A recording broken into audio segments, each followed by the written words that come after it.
मालिक को प्रणाम। सभी अभ्यासी भाई बहनों को नमस्कार। लाला जी उससे बहुत खुश होते थे। मैंने वास्तव में उनसे बड़ा बेहुदा प्रश्न पूछ लिया। मैंने पूछा, ये कैसे हुआ कि इतना सजग रहने के बाद भी वह लाला जी महाराज का उत्तराधिकारी नहीं बन पाया। और तब उन्होंने वह प्रसिद्ध उदाहरण दिया, जलती हुई शमा पर तो कोई भी परवाना कुर्बान हो सकता है, बुझी हुई शमा पर कुर्बान होने वाला परवाना बिरला ही होता है। पत्नी के जीवित रहते हुए तो हर व्यक्ति उससे प्यार करता है, और यदि आपने तमाम देशों में जाकर देखा हो, पहला काम जो पत्नी के मरते ही पति करते हैं वह है दूसरी पत्नी ढूंढना, फिर तीसरी की तलाश। ये चलता रहता है। आप देखिए, सिलसिलेवार रोमांस यहाँ भारत में ऐसा नहीं होता। मुझे अपने स्वर्गीय पिता के बारे में डींग नहीं हाँकनी चाहिए, लेकिन जब मेरे पिताजी 28 वर्ष के थे तभी मेरी माँ की मृत्यु हो गई थी। और मेरी माँ उस वक्त 22 वर्ष की रही होगी। आपको पता है, मेरी माँ का जन्म 1911 में हुआ था, शादी 1922 में और मृत्यु 1933 में।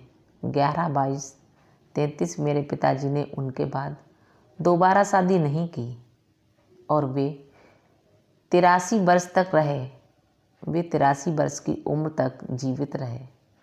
तो देखिए, प्यार ऐसा एहसास है, जिस व्यक्ति से आप प्यार करते हैं उसकी मृत्यु हो जाने से प्यार नहीं मरता। और बाबूजी इसके एक अनुकरणीय उदाहरण थे। जैसा प्रेम वे लाला जी से करते थे वैसा उन्होंने अन्य किसी से नहीं किया। बेशक वे अपनी पत्नी से प्रेम करते थे, क्योंकि विचित्र सी बात है कि लाला जी महाराज और बाबूजी महाराज दोनों की 9 संतानें थीं। ये बात बहुत कम लोग जानते हैं। जब उनकी पत्नी मृत्युशैया पर थी, बाबूजी ने देखा कि उनकी पत्नी अंतिम सांस ले रही थी। वे उनके पास गए और उन्होंने वह देखा जिसे हम यमपास कहते हैं, मृत्यु का देवता। रस्सी का एक फंदा जैसी चीज़ फेंक कर शरीर से आत्मा को खींच लेता है और आत्मा को ले जाता है। वे बहुत क्रोधित हो उठे। उन्हें इतना गुस्सा आया कि वे यम को नष्ट करने को तैयार हो गए। तभी उन्हें लाला जी की आवाज़ सुनाई दी। लाला जी तब दिव्य लोक में थे। वे वहाँ से बोले और कहा, हाँ रामचंद्र, तुम ऐसा कर सकते हो, लेकिन याद रखो, यदि तुम ऐसा करते हो तो यम का काम भी तुम्हें ही करना पड़ेगा। और बाबूजी ने कहा, ऐसा गंदा काम भला कौन करना चाहेगा? आप जानते हैं, ये तो जमादार के काम जैसा है। जानते हैं, पुराने ज़माने में शौचालय हाथ से साफ किए जाते थे। तब फ्लश वाले शौचालय नहीं होते थे।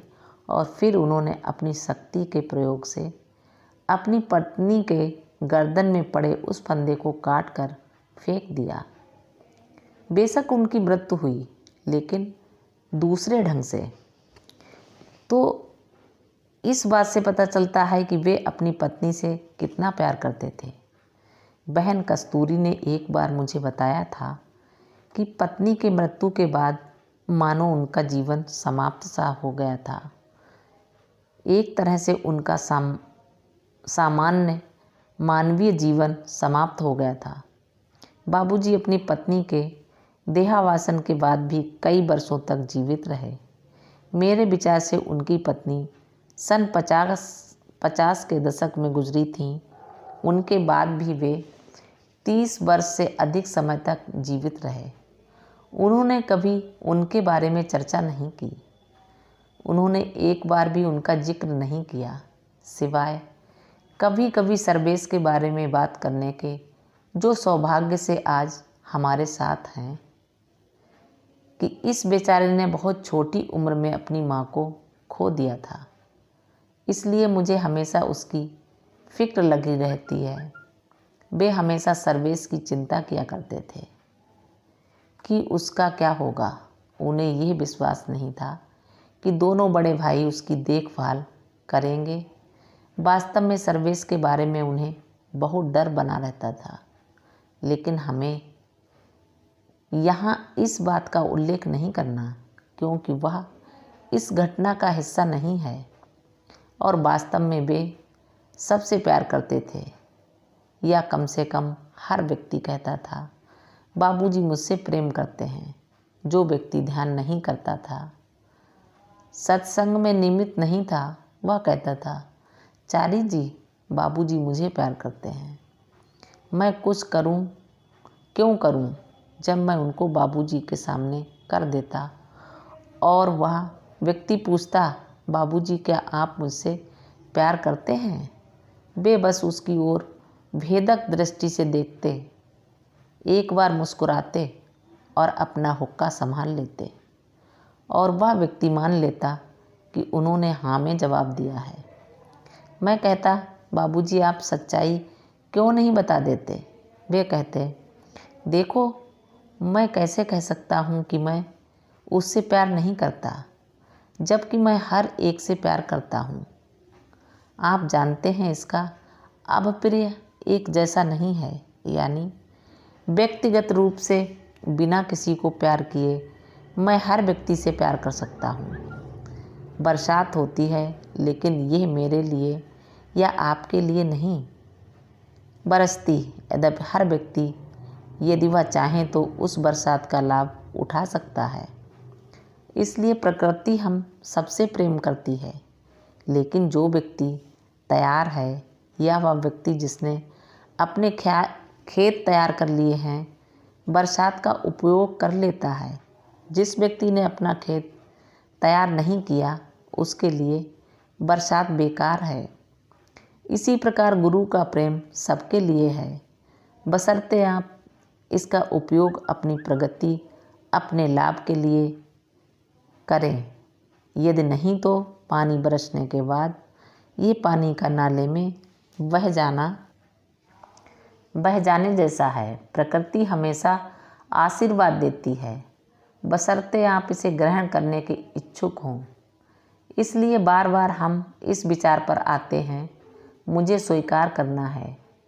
बिना मेरे स्वीकार किए प्रकृति मेरे लिए कार्य नहीं करती, जलवायु मेरे लिए कार्य नहीं करती, मालिक मेरे लिए कार्य नहीं करते, ईश्वर मेरे लिए कार्य नहीं करता। तो स्वीकार करने की यह शाश्वत इच्छा समर्पण का दूसरा पहलू है। मैं तैयार हूँ, क्या आप इसे करेंगे? मैं तैयार हूँ, क्या आप भोजन करेंगे? मैं तैयार हूँ, क्या आप शाहजहाँपुर जाकर वहाँ एक केंद्र शुरू करेंगे? मैं तैयार हूँ, मैं सदा से तैयार हूँ, मैं शाश्वत रूप से तैयार हूँ। समर्पण आप समझे? नहीं, मैं ये नहीं कर सकता। आपको मालूम है घर पर मेरी पत्नी और बच्चे हैं, वे लोग पहले से ही शिकायत कर रहे हैं। मेरी पत्नी मुझे तलाक देने की धमकी दे रही है। उसे शिकायत है तुम मुझे बिल्कुल समय नहीं देते। पश्चात लोगों की यह एक सामान्य शिकायत है, चाहे पत्नी की शिकायत हो या पति की, किसी की भी। मैं नहीं जानता कि जब वे घर पर होते हैं तो पत्नी के साथ करते क्या हैं। मुझे आशा है कि आप लोग कम से कम अब ये सारे सबक सीख लेंगे, क्योंकि मैं भी अब 80 वर्ष में चल रहा हूँ और यह महत्वपूर्ण है कि मेरी मौजूदगी में ही ये सबक सीख लिए जाएं, जिससे मैं देख सकूं, जैसा कि बाबूजी महाराज ने स्वयं अपने जीवन काल में कहा है। यद्यपि मेरे बाद एक व्यक्ति होगा जो आपकी देखभाल उसी तरह करेगा जैसे मैं कर रहा हूँ, फिर भी मैं आप सबको अपने जीवन काल में लक्ष्य तक पहुँचते हुए देखना चाहता हूँ। मैं वही बात दोहराता हूँ जो उन्होंने मुझसे और दूसरों से कही है। दोहराने की बारी अब मेरी है, मैं दोहरा रहा हूँ, क्योंकि 80 वर्ष अच्छी खासी उम्र होती है और लोगों की यह सोच गलत है कि मैं हमेशा जीवित रहूँगा। और जो लोग सोच रहे हैं कि मैं ज़्यादा दिन जीवित रहूँगा, उन्हें संभवतः निराशा हो सकती है। और विवेक की परिभाषा ये है जो बाबूजी महाराज ने मुझे एक बार बताई थी। मैंने पूछा, विवेक क्या है? उन्होंने कहा, ऐसे जियो मानो तुम अगले ही क्षण मरने वाले हो। मालिक को प्रणाम। सभी अभ्यासी भाई बहनों को नमस्कार। धन्यवाद।